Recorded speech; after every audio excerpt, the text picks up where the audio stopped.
Well, let me again formally welcome everyone to our preview of the after party. And we do liken what we're doing here to a party, the true party, not the political party. This is the party that transcends those partisan parties. And, with big parties, like a big conference, a big concert or something, they often will have the VIP reception that comes before the big party, before the conference, where kind of specially invited guests get to come in and mingle with the speakers or the performers and so forth. So for everyone, that's what this is. This is that VIP reception where you get to actually do that. Now, we do not have hors d'oeuvres to serve with you, but we do have the key performers. We have David and myself, who, along with Russell Moore, are the key figures of the After Party project and the After Party course that we're about to kind of give you a little bit of a preview on. And what you'll get to do is to actually mingle with us, at least. So how this is going to work is I am going to just say a few words more, and I want to introduce David more formally. We're going to then have a little teaser where you get to just view a little brief footage of the after party course. David and I are going to talk a little bit more in response to that, and then we're going to leave a lot of time available for mingling for you to. And by mingling, I mean you get to ask questions in the Q&A section. So if you go on the bottom of your view screen, on the lower bottom, on the next to participants, there's a Q&A function, and you get to put in your key question and answers. And Scott, the open bar starts now. You can go and, I would advise it's a little early to be hitting the liquor, but it's up to you. Your whatever bar. And Dan, we're not going to talk about where Shohei Ohtani is going because I'm typing an answer to that question. You're typing an answer to that question. Yeah. To the Nashville A's. Is that the answer to the question? Yeah. So that's what we're going to do. So all along, while we're talking, please feel free to put in the Q&As. And if there is a legitimate question that's not about baseball, perhaps, that you want answered, you can always thumbs up that question if you feel like, hey, that's the question I really, really want to answer. And Mark Turman, the Rangers, I had 4 Rangers on my fantasy baseball team, which is what I think propelled me to my all-time historic winning percentage. But again, I digress. So the after party, David, I should formally welcome David French. David French is a New York Times columnist. He's written some of the most important pieces, I think, commenting on our current political situation and the intersection between faith and politics. He is also, I know that the title that he really values is founding friend. He is the founding friend of the Good Faith podcast. We found it, and he's a founding friend of the after party. So David, welcome. Is there anything you would like to say as initial welcome to our VIP guests? Yeah, well, first, I just thank you, everyone who's joined us. We really, really appreciate it. Again, we're incredibly gratified by the response that we've had so far to the after party, when really there have only been glimpses. There's just a hunger out there for a different way, because it doesn't take a scholar of our time to know that our present political course, including the present political course in the American church, is unsustainable. Yeah. That the level of toxicity and animosity is off the charts. It is threatening the very existence of our republic, quite frankly. And sadly, Christians have been a part of that. Yeah. Too much. Any would be too much, but a lot Christians have been a part of it to a distressing and disturbing degree. And so I'm just incredibly gratified and thankful to see so many people realizing that there is a need for change. Well, that's what this is about. That's what the after party is about, is trying to equip pastors, leaders, average laypersons, college administrators, professors, civic leaders, small group leaders, just friends and family, to themselves be able to stake a position in the political world that is not drawing to this toxic partisan divide, We want to call people to a different way. We believe a better and more biblical way of approaching politics. We want to equip you to do that. And we also want to equip you because you are leaders, you are influencers. The fact that you're attending this VIP event, that you're in the middle of a Friday morning willing to do this, means you're a leader. You are somebody that actually takes this seriously, and you're exactly the people we want to resource and equip to reach the people around you. Curtis, let's be honest, perhaps also a little bit of a political nerd. Okay, but we'll take that. We'll take that. Well, I mean, guilty. Yeah. So that's what we're going to do today. And the work of creating the after party has been, like I said, heavily around Russell, David, and myself as the voices. I should just give a shout out to the large number of people who have been on the back of the scenes, the whole Redeeming Babel team, our producer, DT Slothman, who is an 11-time Emmy Award winner, who helped us film and produce this. So we're all of us who are behind this are very proud to share with you.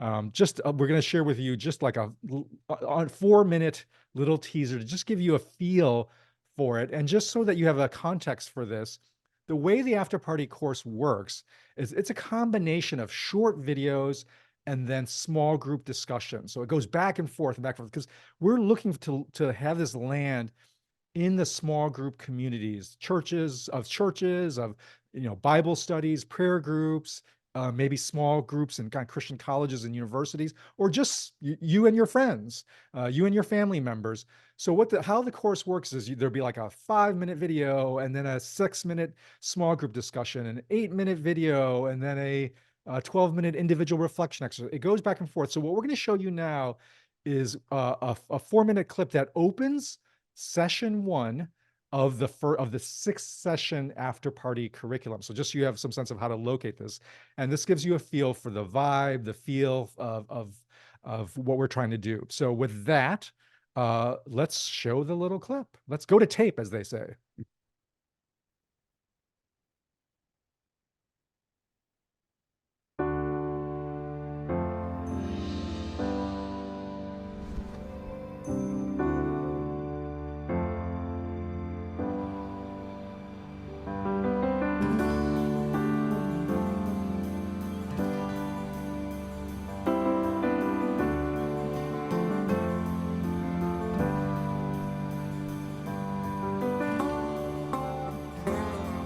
I am so excited. We're starting the after party. We're kicking it off.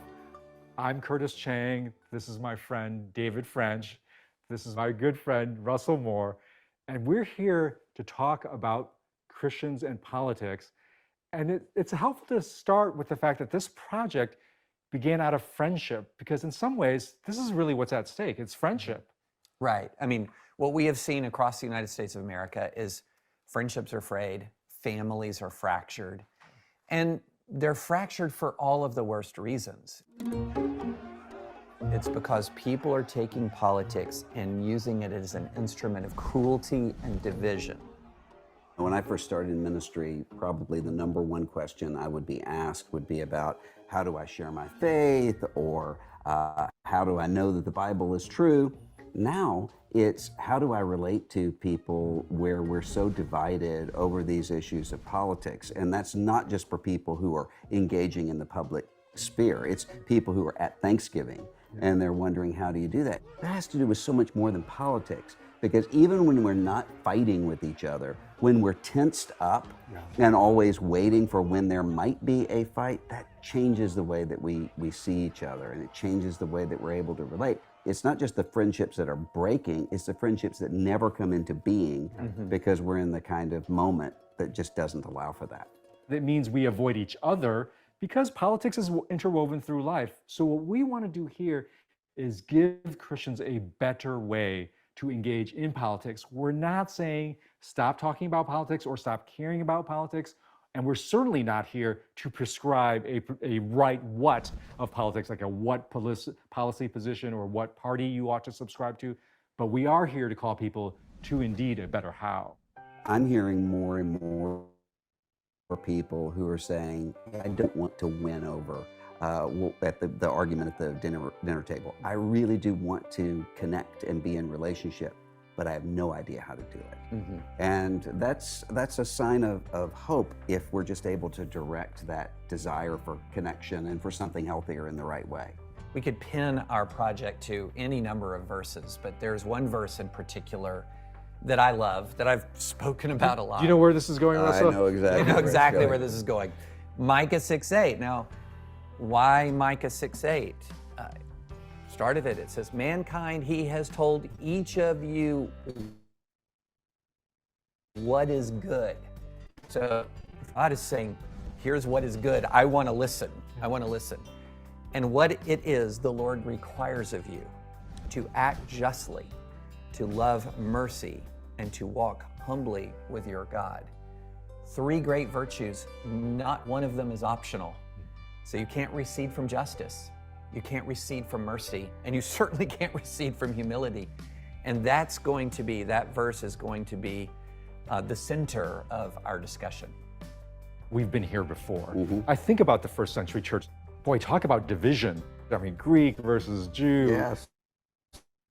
Controversy, following Apollos versus Paul. We have the playbook. We have the playbook in Scripture of how to get out of this predicament. And it is found in the call of Jesus to unity, a deep unity that can actually absorb differences, can actually absorb the fact that people think differently about different positions.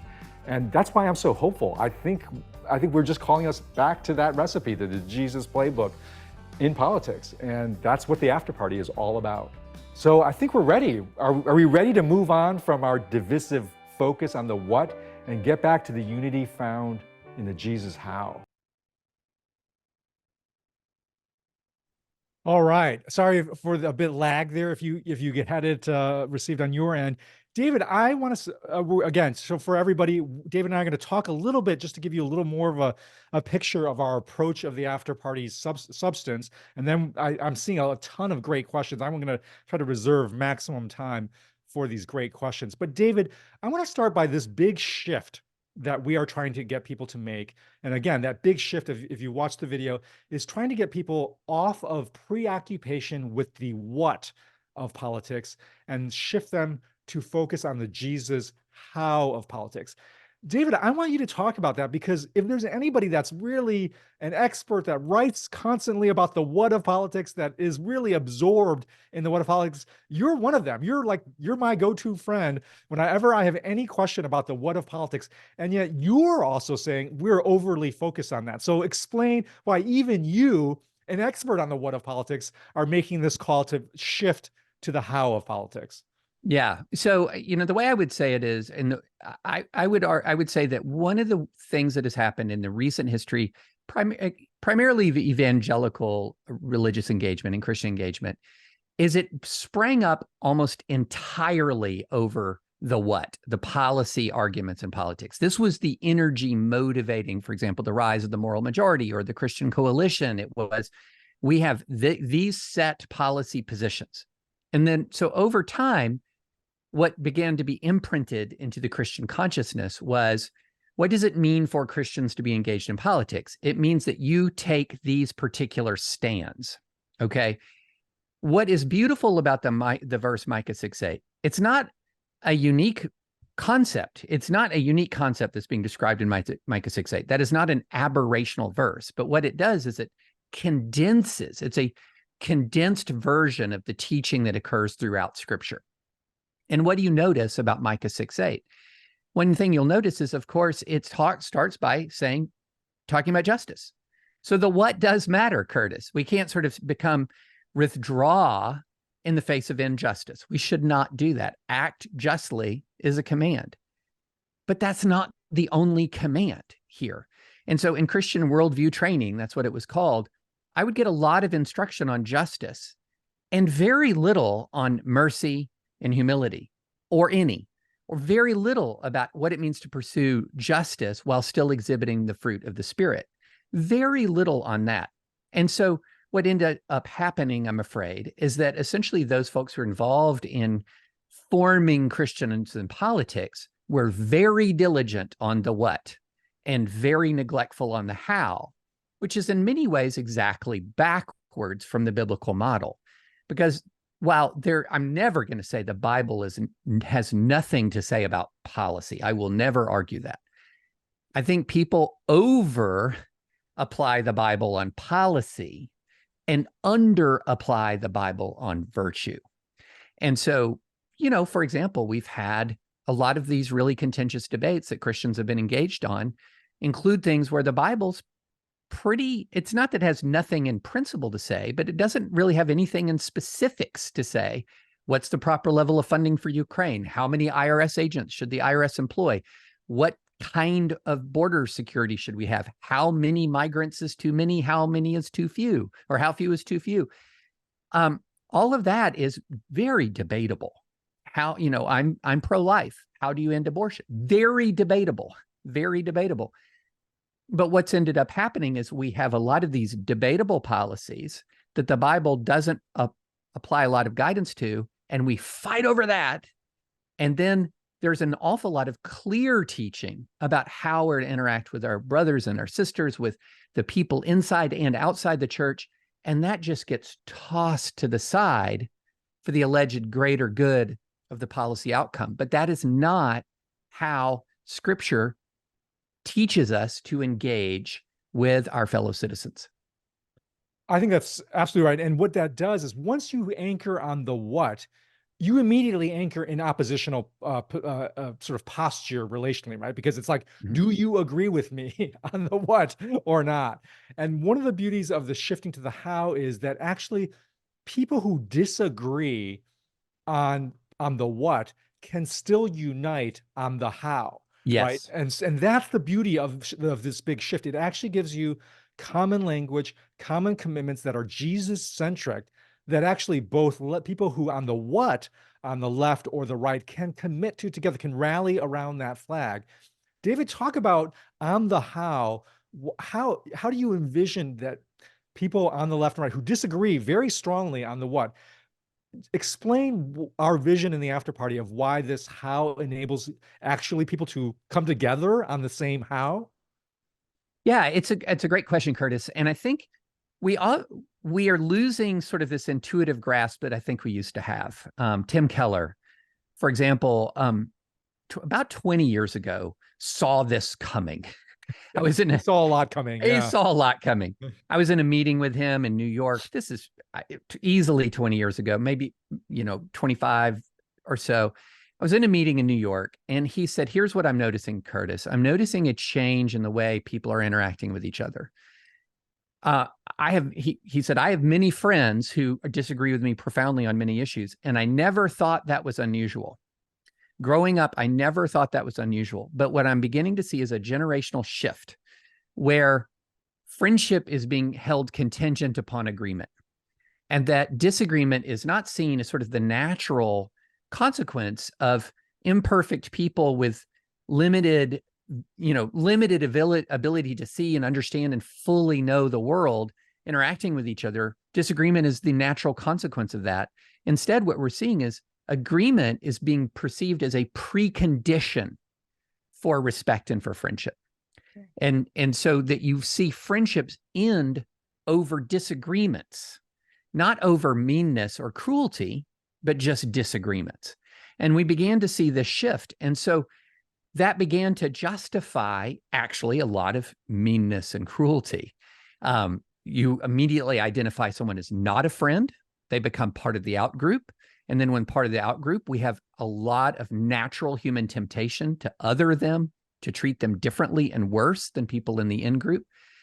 But what we're trying to recapture is this idea, Curtis, that people who possess profound disagreements in good faith can also be in close, loving relationship. And that the best single community to model that value happens to be and should be a Christian community that is told to love your enemies, to bless those who persecute you, who is told that the fruit of the Spirit, the marker of the Holy Spirit's presence in our lives, isn't our position on a suite of issues, but rather the exhibition of a suite of virtues: kindness, peace, patience, gentleness, self-control, etc. And so, as I've said in many contexts, any given group of people can endure and even thrive across profound disagreement when the fruit of the Spirit is present. a group of people cannot thrive across any disagreement when the fruit of the Spirit is absent. And so it's important to return an emphasis on the fruit of the Spirit because it's biblical, and it's a biblical model that is just so happens to be, as biblical models so often are, Curtis, an exact antidote to what ails us so much in the United States right now. And I think that's what we really try to draw out in the course is there is a playbook. Like I said, you heard me say this in that teaser part, that it's not like we don't know what to do, because Jesus himself operated in a cultural and social and political movement of extreme polarization and extreme divide. I think this is the thing that I hope, one of the biblical things I hope people get, in addition to the large scale kind of call from the what to the how that you've been describing, David, is just to have confidence that that we're not in a moment that we should be like throwing our hands up and not knowing what to do, because this Jesus came into a extremely polarized moment. I mean, think about the polarized politics of the Middle East right now. That's never gone away. That was there in Jesus' day in its own form. And again, different sort of players involved, but the same heated passions, the same desire to eliminate your opponents, Jesus stepped right into. And one of the things we talk about is how Jesus modeled exactly in his own party, in the disciples, his most intimate parties, precisely the ability to hold differences. And we talk about this, and I won't give away all of the biblical exegesis of the story, but one of the things that people don't realize is Jesus very deliberately chose as two members of disciples, people who were on the exact opposite sides of politics. And so, David, do you want to speak about why that was so important to Jesus? Gosh, that's such a, and I want to further locate that in historical context, that even though 2,000 years ago is incredibly resonant to today. Yeah. Because Jesus was born in what you might call occupied Israel. That's right. Okay, so the Roman Empire was dominating Israel. Israel was no longer an independent entity. He was born into a land that was occupied by a conquering power. He had to flee. He was a refugee for a while. He had to flee political repression, came back, and then guess what? Soon after his death and resurrection, Curtis, that occupation flared into vicious war, just vicious war. And so it is not like Jesus came at a time that we can't understand in this present time of conflict and division. He walked into a situation of conflict and division that was every bit and probably more, frankly, toxic. Absolutely. I mean, they were killing each other. They were killing each other in mass levels. Yeah. Not more toxic than what's happening in Israel right now, but certainly more toxic than what's happening in the United States. That's right. Yeah. And so he comes into that, and he includes, so that in that context, you see the inclusion of, when you say all sides, you're talking about from zealots to tax collectors, instruments of the occupation. That's right.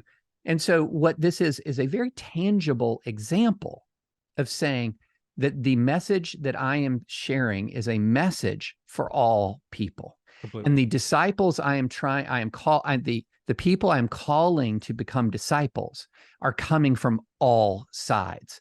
Now, he's not saying you come from all sides and don't change. You come from all sides and you have that, you become born again, you become renewed, but not in a political ideology, right? Well, and in fact, it transforms the world, right? So just as background, again, for everybody, go to Matthew 10, verse 2. This is where Jesus describes who his disciples are. And if you go to that verse, Matthew 10, 2, you'll see that most of the disciples are described in their traditional way that people are identified, that their identity is son of so-and-so, brother of so-and-so.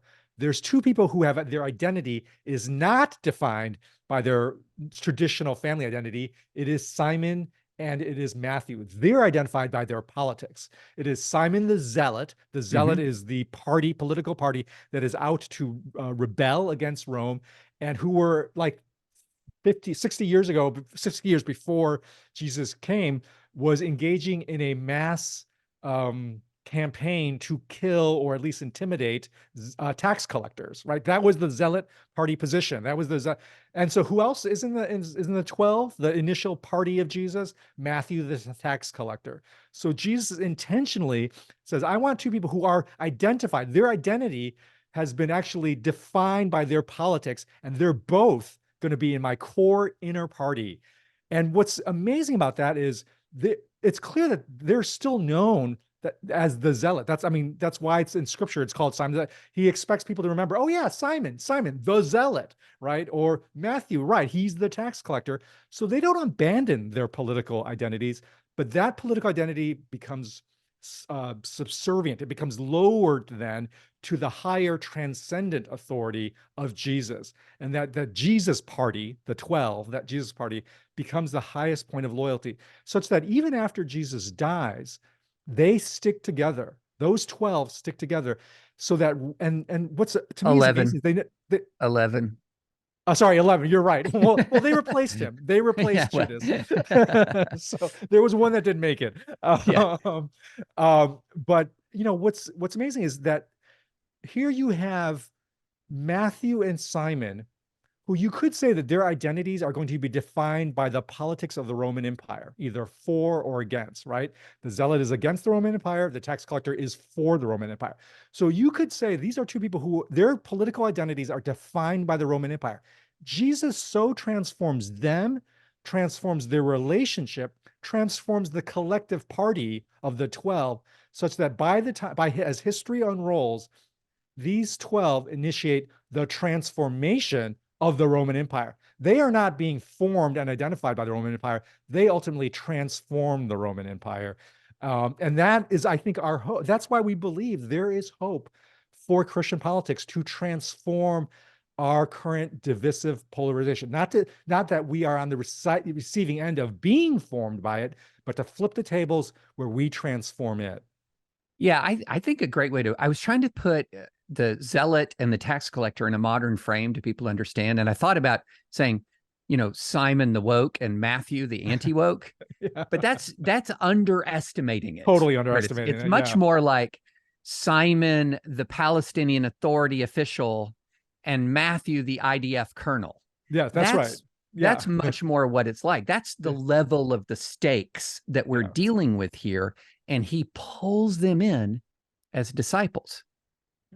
And what we're going to show in the after party course is that pulling in is that big shift from the what to the how. You do not see Jesus engaging in long policy debates and discussions about Roman occupation and tax collection policy. There's none of that except for a very, when he's being trapped on or trying to be trapped on the tax collection policy, he gives a brilliant answer that again shifts everything away from the specific stances on the what that were dividing that day. All right, David, let's talk a little bit for this last question before we turn it over to Q&A. I want to talk about why we created this material in the small group curriculum. Why do we think the small group context is a key potential context for transformation of Christians today? Well, for me, when we were plotting this through, and I believe you were the first to raise small group. You're a former pastor. You understand at a granular level how change happens in church. But as soon as you said the word small group, it just ignited in me that that's correct. And why is that correct? Now, we are not arguing that this is exclusively helpful for small groups. It is designed for small groups.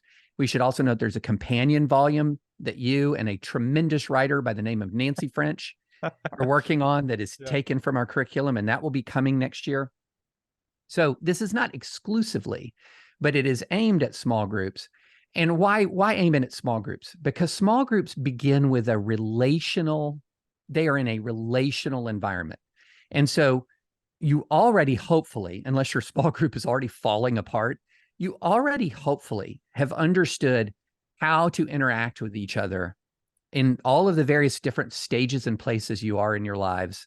And so you have a relational foundation to start from. And so what we're doing is then injecting this element into a relational foundation. And so the hope is that it's going to be more organic, quite frankly, than oh, I read this op-ed and it really impacted me, or a lot more organic than, something like this podcast was really impactful. And I'd be the last person to argue that that podcasts can't be impactful. But there's something special about the small group environment, because what it does, it can create a living model. And I'll point to my own small group. We are across the political spectrum. We don't talk about politics much, except maybe in side conversations or whatnot.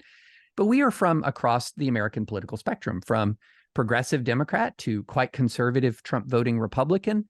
And we have a marvelous relationship without abandoning the ideological convictions that we have in good faith. We have ideological convictions that in good faith, we are rooting on our Christian convictions. So we don't ask anyone in the small group to yank back from ideological convictions that I trust these folks, these Bible believing, Jesus following people, that they have arrived at in good faith. So we live across differences in our own small group, and we thrive across differences. And so in many ways, small groups can actually not just absorb the lesson, but then model the lesson in a tangible way. And if you're a pastor listening to this, we're trying to give this after party as a play that you can run in your church that is a lower risk, and also doesn't put all of the pressure on you, right? And because I think when we think about how do we teach and form people towards this better Christian politics, if the temptation is to think, oh, we have to get the pastor to preach this sermon on it. And my experience as a former pastor, that is, for really controversial topics where there is division, is a very dangerous and probably usually the wrong strategy to use, because it's one-way communication. People can easily misunderstand, misinterpret what you're saying, and then on Monday morning you're dealing with an inbox full of angry, replies. We're trying to give you a play that doesn't force you into that position. What you can do is simply think, hey, are there even just a couple of small groups what I think would be receptive to this, that are healthy enough relationally that they could be my pilot for this, and then invite them to think about doing this. This, if nothing else, fills 6 weeks of programming needs you have for your small group. Like, if nothing else, you get 6 weeks of programming that is plug and play. I don't know if that's a great marketing tool. It's not. Use the after party and fill your calendar. It's like at least you're getting something, right? And so 6 weeks down, 46 to go. Exactly. Yeah. No, but it also then, as a pastor, what this enables you to do is to inject kind of some hopefully helpful, we believe helpful content. It doesn't put the pressure on you to do it. It doesn't put you at risk of it being misunderstood. Honestly, it also, and this is not also a great marketing ploy, David, it gives you some plausible deniability. Okay? It's true. Because what you can do then is say, hey, I think you guys could try this out. And you can say, I may not agree with everything that David and Russell says, plausible deniability, but I still think they have something really helpful to say. That way, what then happens is, if people are going to get mad, they'll get mad at us, and especially David. I hope they especially get mad at David, not me. Just get in line. Just get in line, guys. Yeah. But they won't get as mad at you, right? So that's what we're trying to do. And so who is this for? Who's the after party for?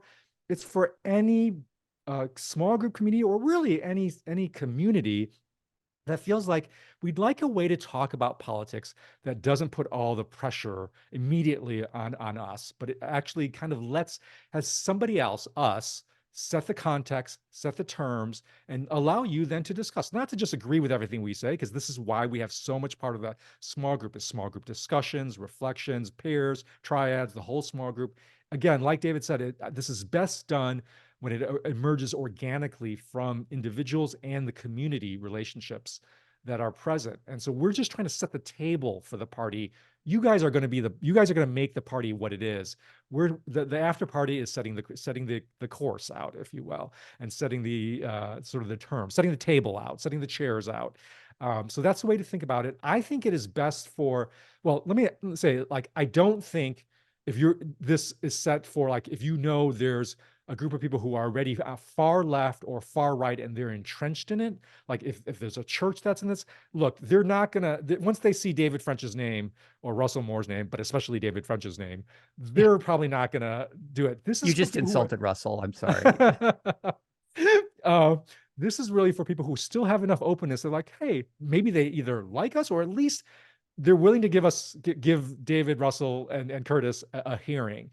So we're not saying this is for everybody. If this is not going to be, going to persuade everybody, but for those who are what we call, and in our mind, we view this as for the exhausted majority. It's like for the people in the middle who feel homeless, who feel like neither side fully represents them. We're trying to give them a way to find a home, and that home Well, is to clarify on that Yeah. real fast, the exhausted majority, Curtis, is not the moderate middle. No. Okay, it's not a synonym for that. This is not a program for moderates. Okay, that's not the way to think about this. This is a program for people right, middle, left, who look at the current state of affairs in American politics and are both alarmed and often so exasperated by what they're seeing that they are exhausted by it. They want to back away. They want to retreat. They don't have a vision for how they can engage. They have a lot of angst about how politics are now, but they don't have an answer. They don't have a vision for how to engage. And I think that's really important to note that the exhausted majority is not the moderate middle. It is That's right. people on the left and the middle and the right. It crosses the spectrum. It does not include the most committed activists. Okay. And so I like to think of it as the difference between reaching people who are unpersuadable versus persuadable. You can beat your head against a wall for weeks, months, years trying to reach unpersuadable people. But there are millions of persuadable people. And one of the things, we're going to get some criticism because people will ask, isn't this just a relativism or surrender? It's the furthest thing from that. Okay. So again, let's go back to Micah 6:8. Act justly. That's a requirement. You cannot forsake justice, but you also must love mercy and walk humbly. And I would say to those who say that's surrender, was the civil rights movement surrender? So this is a group, and this is something that I think is really important to raise. We don't just say this is bad. We also raise up alternatives and say this is good. And so no one would say that the nonviolent civil rights movement in the South, which manifested both a quest for justice and a love of enemies, no one would say they were surrendering anything.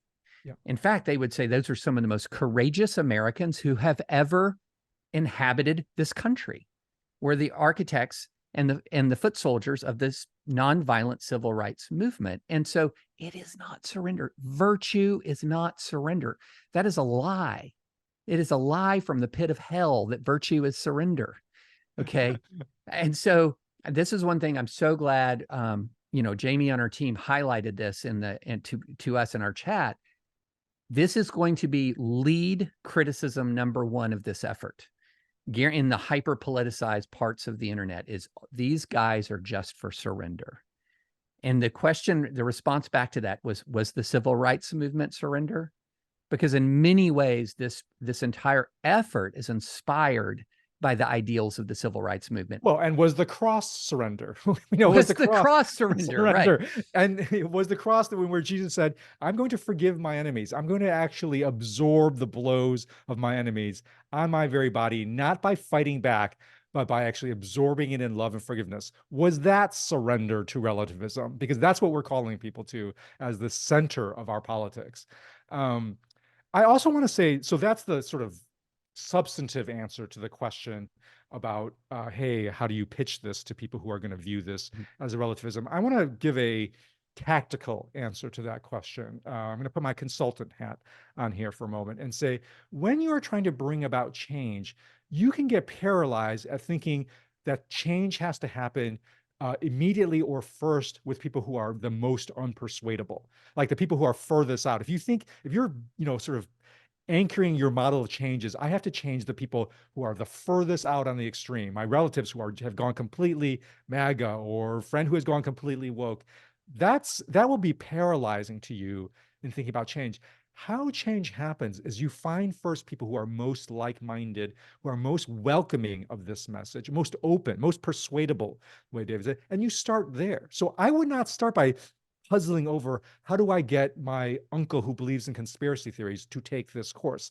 I would start by thinking, who are friends or loose tie people who might be open to this, who might be actually be interested towards a better Christian. Start there, because then if you can do this with your closest circle who are most possibly persuadable, you can then model, hey, look, here's how it's done. You'll gain confidence that this actually works. And then that will ripple out. But start from the center rather than thinking you got to go out to the extremes. Push on the open door. You don't start by sending this to somebody who's just released from prison after January 6th. Like that's right. Yes. Maybe if they're open, but don't start with that. Yeah. I would say start with the people who are saying, I'm frustrated. Yeah. I'm alarmed. I'm worried about what is happening in this country and that level of hatred and animosity. I don't like the way Christian politics is being done, but I also know we shouldn't retreat from politics. So what do we do? That's the pushing on the open door. And that can be from, I've had those conversations from far left to far right.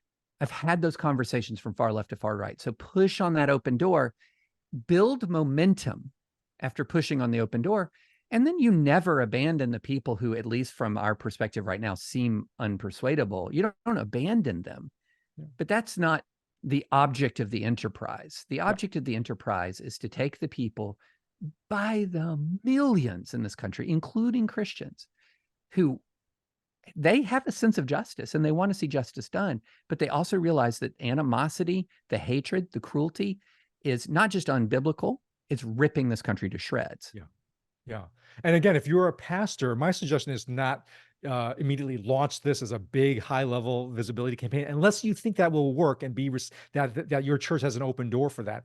If you're concerned, you're worried, start with, like, I would really encourage you to lead one of these small after-party small groups yourself. Pick 7, 8, 10 of people who are most open, most kind of have a humble posture, most ready to realize we need humility and mercy along with justice. And take 6 weeks and lead them. And now after that, hopefully you'll be able to test for yourself. Does this work? Can this rally people around something that is common in Jesus? And then after that, hopefully you've got 10 champions in your church that they can go and lead a small group themselves, or at least spread the word that there's a different way to approach politics. So build your core, your most sort of open core first before you try to reach everybody on the extremes.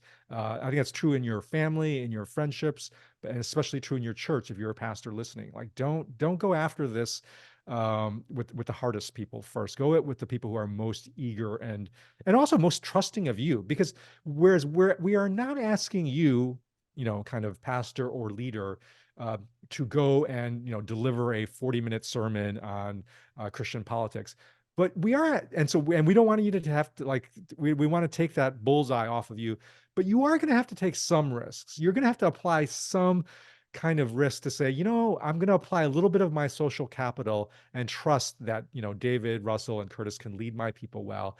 And the best way you're going to develop that trust is if you take the course yourself. So we really encourage you to do that. If you want to go through it, just sample it as an individual. You have links. We're going to give you links on how to do that. Or you want to take it 2 or 3 people with you as a preview. There's a bunch of ways you can just kind of develop confidence in this course before inviting others to it. I want to tee up one of the questions that's coming in. We have somebody from Brian who gave this great quote: "In essentials, unity; in non-essentials, liberty; in all things, charity." That's a lovely description of, I think, how Christians ought to approach any topic, including political topics, but even other kinds of topics. And he asked the question, are most of these conflicts born out of misdiagnosis of the essentials? And if so, how does the course parse the concept? David, how would you answer that? I would say most of the conflicts are born out of the failure of the last bit of the quote, "in all things, charity." Mm-hmm. Okay. Because we're never going to have actual agreement on what are the essentials. and we're never going to have actual agreement. And what are the non-essentials? So I've got my ideas about essentials versus non-essentials, right? And so, but what's important to understand is that last part, in all things charity. And so again, I just keep going back to that. It's not as if the what matters. Micah 6:8, act justly. Justice matters. I'll say that 5 million times because it's a sad sign of these times, Curtis, that the instant you start talking about charity, the instant you start talking about fruit of the Spirit, the immediate response is, but what about justice? That shows you how toxic everything is. Yeah. It is only because things are so toxic that it is imprinted in the Christian mind that there is a conflict between justice and mercy. I mean, between acting justly, loving mercy, and walking humbly, that somehow that diminishes justice, right? And so it's only because everything has become so toxic that we sit there and say, how can we still prioritize justice while being merciful? Hold on, we have models for all of this. So the what matters, I'll say it a million billion times, but the how matters as well. And Scripture often gives us much more clear instruction on the how than the what. Yeah. And so when you have a situation where you have more clear instruction from Scripture on the how than the what, aren't we getting it backwards if 90% of Christian engagement is over the what and not the how? Yeah, and you cannot sacrifice the how in order to try to win on the what. That is the very definition of lack of faithfulness.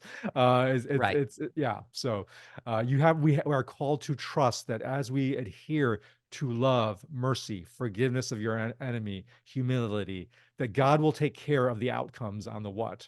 And guess what? Humility in my life, and in so many times in American life, humility is a prerequisite to justice, because what justice often requires is people in power to acknowledge they were wrong and to reverse course. Yeah.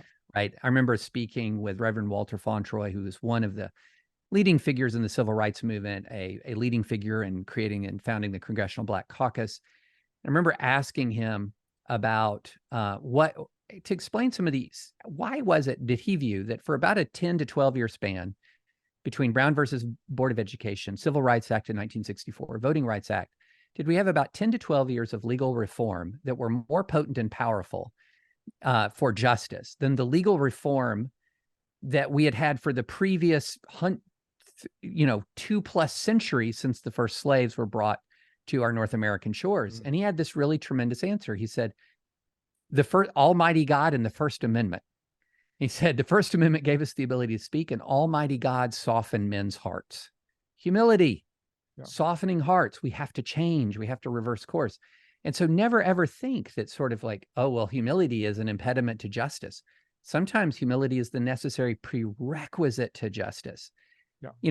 And never think for a minute that the fruit of the Spirit is an impediment to God's work in a nation's life.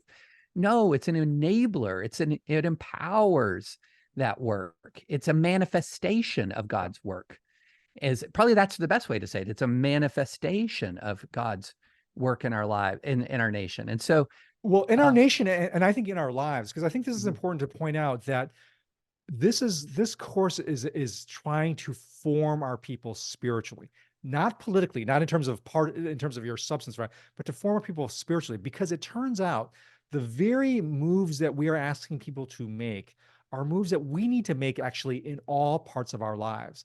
Like justice, mercy, and humility are not just in the political realm. They're true in our relationships, in our family lives. In our families, we need to actually treat everybody fairly, justly, but we also need to learn how to extend mercy, to be humble with one another. I mean, a marriage works on the same principles of justice, mercy, humility, on shifting from the what to the how. That shift I need to make constantly in my marriage, right? Like, because my wife and I will disagree on the what, and we have to actually have a way to agree on a how, even as we disagree on the what. So this is spiritual formation. This is not also just like, oh, I have to do this to take care of this political problem. In addressing the political problem, the political divides, we are also practicing the spiritual muscles. We're forming ourselves that we need in all spheres of our lives. Like, for instance, look, you only can make the move from the what to the how if you release some of the fear and the anxiety that, hey, what will happen if we lose on the what? Right? So that's actually a call to faith, to trust in God's sovereignty over history, that I do not have to win on the what so much that I'm willing to sacrifice, or my side is willing to sacrifice on the how, because I've got to seize kind of, the control of the situation and make this outcome happen. I mean, that's a lack of trust in God, and we need to cultivate our trust in God, that he is ultimately the king and control and will eventually restore all things. And that's what enables us to make the shift from the what to the how. Right. That is exactly right. That's exactly right. I think, I was yelling parenting because how many times have I had to adjudicate disputes between the kids and still manifest mercy and humility? There's a good question very quickly that I want to answer before we get to a closing question. Several people have pointed out that there are other like-minded organizations doing similar work.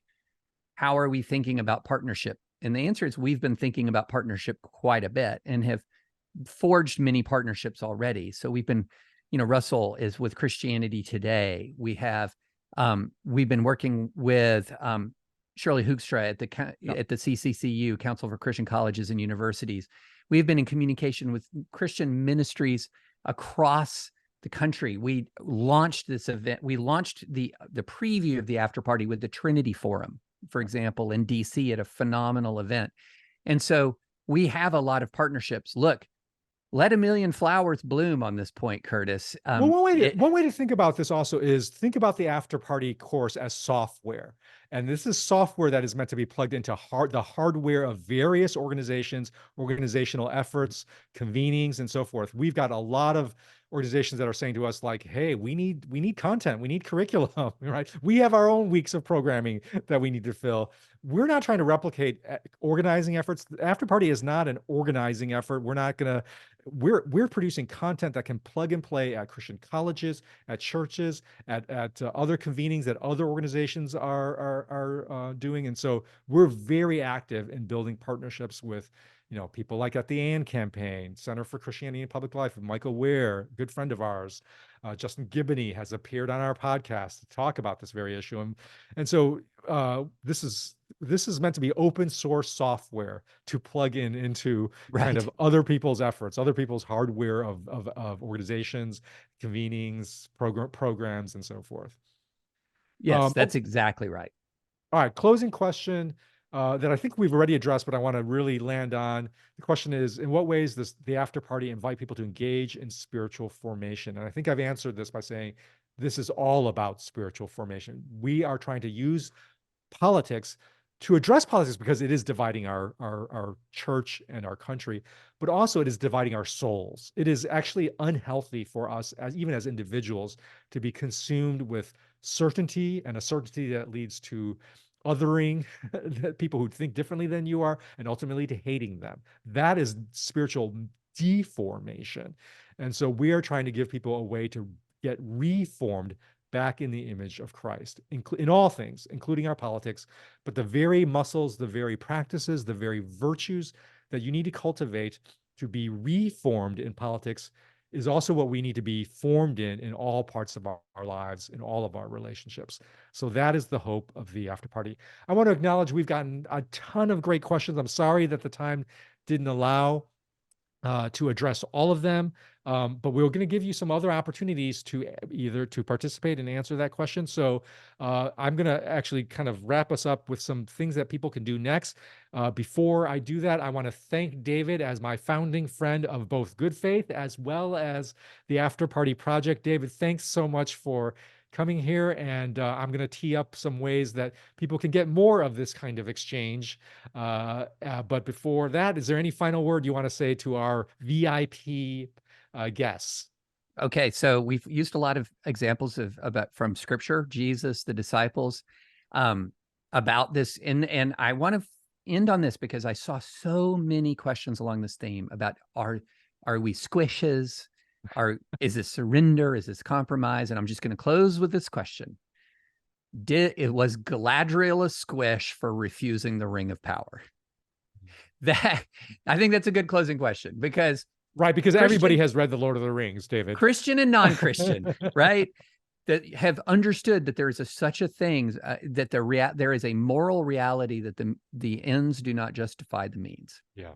This is a moral reality that extends beyond Christian theology and Christian morality. And so no one should feel apologetic for clinging to mercy and humility as they seek justice. That's right. All right, David, thank you so much for joining us. I want to kind of give you some indications of what you can do next if what you've heard interests you at all. So can we get that slide up of our sort of next steps? There we go. So one thing you can do is follow us on social media. We've got a great person running social media that that David knows. It's our own Nancy French, who is kind of orchestrating our social media work. These are our various hashtags or whatever they're called. I don't know. I'm not a social media expert, but here's what you can do if you want to follow us on handles. That's what they are. Handles. Yes, handles. On Facebook, on X, Instagram, and so forth. So follow us on social media. That's one thing. Please do. Secondly, we are wrapping up our we're wrapping up our first phase of our pilot in Ohio. We're still engaged in that, and so if you are a member of a church in Ohio, please email pilot@redeemingbabel, because we're interested in doing some more pilot tests in Ohio. So if this qualifies you, please write down this email. It's pilot@redeemingbabel.org. And you'll get a sort of a special attention from our staff in how to launch an after party small group in your church or community or whatever, or just, extended network.